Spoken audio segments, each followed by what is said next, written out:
Hello there. It never bores me to see some beautiful rough green snakes. It is overcast, about 82 degrees. First snake of the day.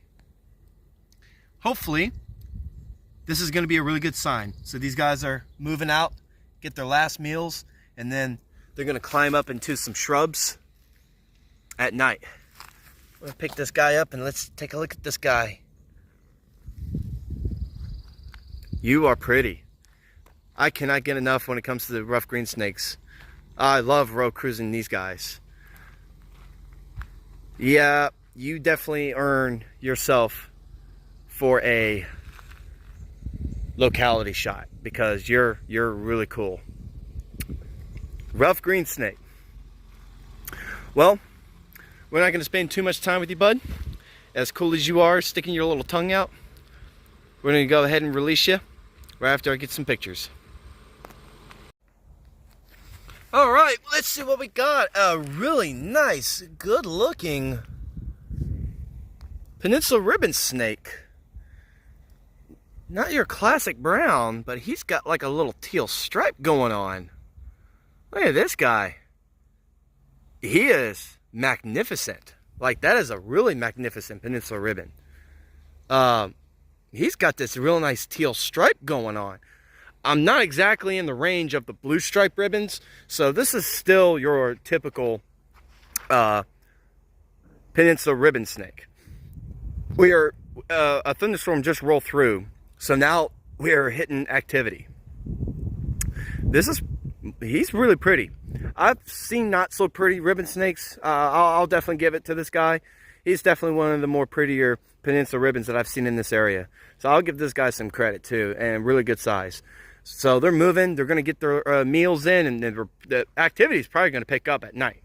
So we'll go ahead and get some pictures and we'll release this guy. Man, activity's really picking up. A little one with a stubby toe. We got an eastern glass lizard, my first one for this year. I do believe we have a female, and you're really whippy. Wow, and you're just a sluggy little nugget. I'm having a great day. It's okay, buddy. I'm gonna get some locality shots. So it's very typical to encounter glass lizards late afternoon, riding at dusk hours. So I'm not too far from a paved road. So the habitat is a little bit more flat woodsy around. Well, we got ourselves an eastern glass lizard. Definitely going to get some locality shots. And then we'll go ahead and get this guy across this road. I don't want this guy to get hurt. So he's definitely going to be, this potential female is going to be looking for some insects. And they don't really move at night. So this is very typical activity for them to be moving in this late afternoon. And of course it gets the name glass lizard. Although they are legless, but handling the tail is extremely delicate and it's fragile. So we really have to be careful. As you can see, it's already in the process of regrowing the tail. So, all right, I'm gonna go ahead and get some locality shots and then we're gonna be on our way.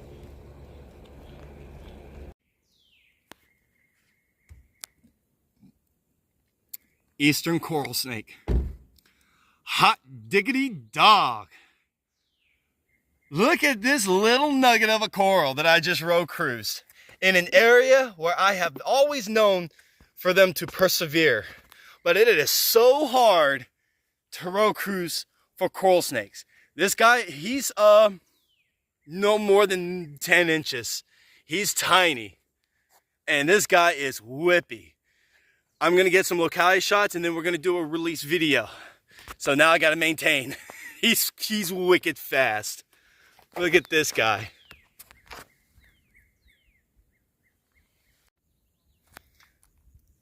Another thing that I do want to point out, this is the habitat where I found this coral snake. Flatwoods and swamplands. If we can get a zoom in, the bright yellow crown head, the maroon banding. This guy barely has any black speckles in the maroon banding, which is a common feature among a lot of coral snakes, but this one is completely lacking the black pigments in the maroon banding. Very bright mustard yellow bands. Look at that head too.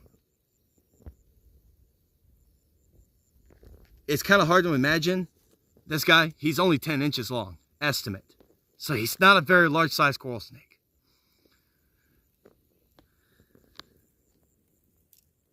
Outstandingly amazing. I'm not going to spend too much time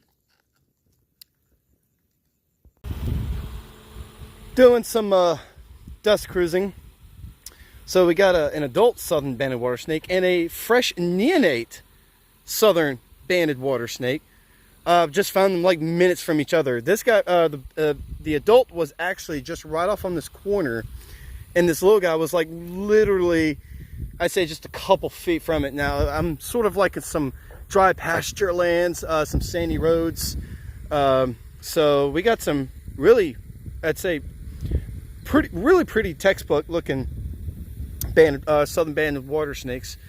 So you can see the blocks on the belly right there, and this little guy, I mean, he's a fresh neonate. I'm going to go ahead and just let this adult one go just right off on the road, and we'll have a look at this neonate right here.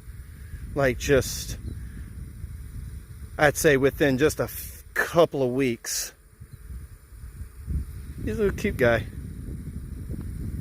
All right, well, sir, sorry it's not focusing. Here we go. Let's go ahead and let you go and see what else we can find. Yeah.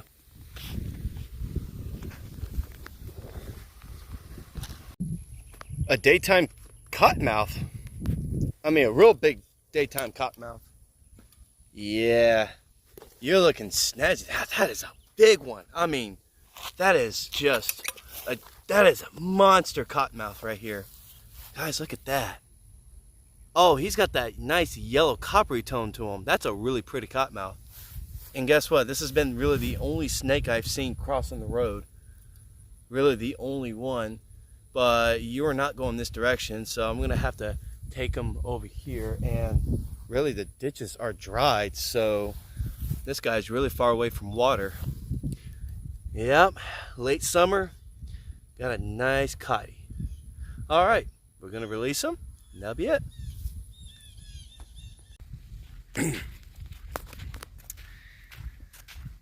What do we got?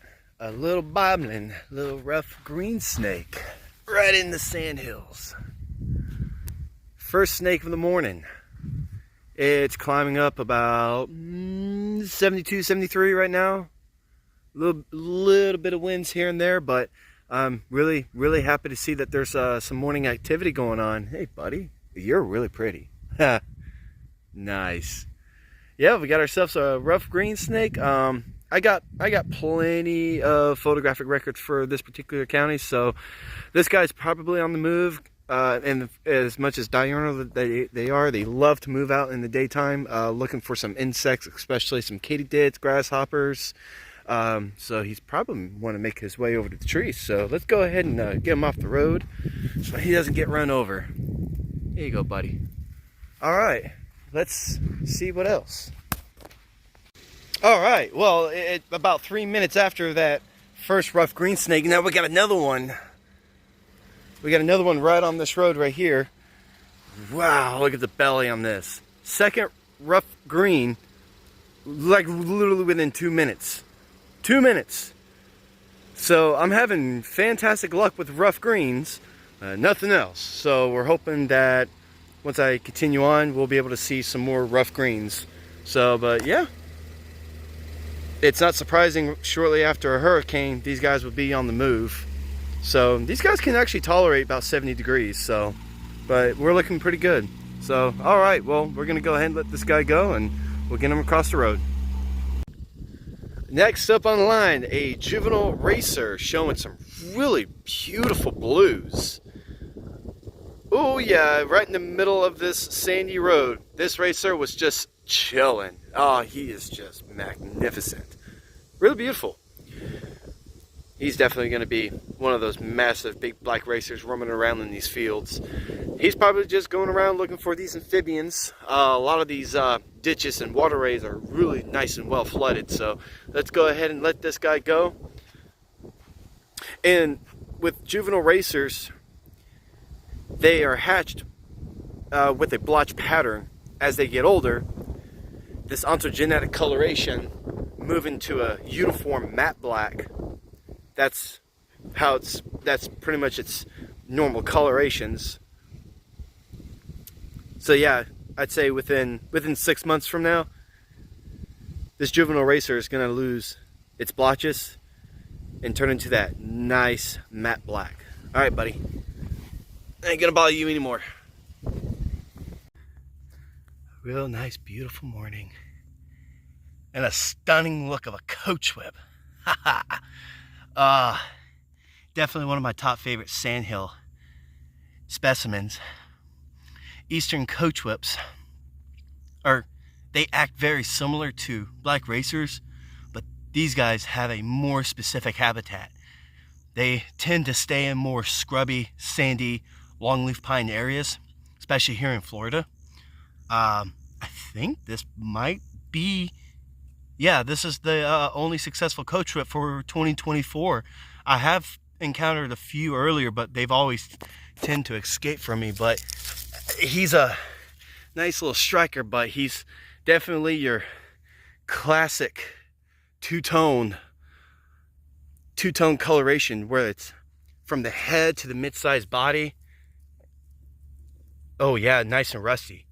And then as it goes down to the tail, it gets really speckledy with a tan, almost like a pale milk, like a pale milky color. I'll definitely get some locality pictures, and then we'll set this guy free. I think he was just actually just out here sunning himself. So, all right, this is cool. Masticophis flagellum. All right, we got a handsome looking gray rat snake with some yellow to its ventrals. Look at, man, that's a really pretty gray rat snake. Wow, this guy's really pretty. Get a load of this guy. He is pretty. Woo-wee. Man, what a journey. I've been on the road. I didn't see anything crossing. None whatsoever. Hey, buddy. He's pretty. This is a gray rat from Georgia. This guy's probably getting to work, getting some meals in before the winter, as we're going to get these cold snaps coming in. So, yeah, let's have a good look at you, bud. Yeah, he's a good size one. I mean, really good size gray rat. That's a really good size. Good looking gray rat. Wow, that is so pretty.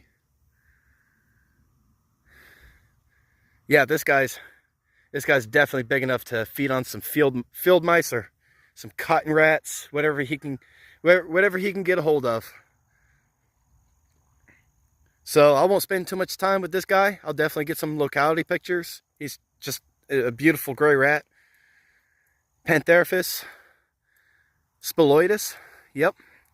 And we'll go ahead and release this guy to this direction. So it's very kind of a lot of cut opens. So, all right. I couldn't have asked for a better pose for this rat snake to be in, so I got some really good locality shots. This guy definitely lacks a lot of pigment on the facial area. One thing I really noticed, this is a very, very dark looking gray rat snake for southern Georgia. This is hands down one of the darkest grays I've ever seen. He's pretty. This one is very, very, very pretty. And I really love, oh, he's demonstrating the flickering of the tail, and that's a defensive mechanism. So I'm done with photos. We're going to go ahead and release this guy and continue on. October, baby. I was definitely appreciative that I was able to locate this gray-black integrated rat snake from South Extreme Georgia, which is a very southern area that I was not familiar with the black integrades, since of just how far south that I was. Overall, within this fall season, hasn't been all that much fruitful of just how dry it has been, and even with some of the cold snap that we had, and then of course it gets hot again. So my time going out herping during the fall was really cut short. So there were some things I really appreciate. Finding the eastern coral snake in the wetland area was a new locality for us, and that one was pretty cool. So I do apologize I haven't been able to get out that much, but we should be able to see you guys later.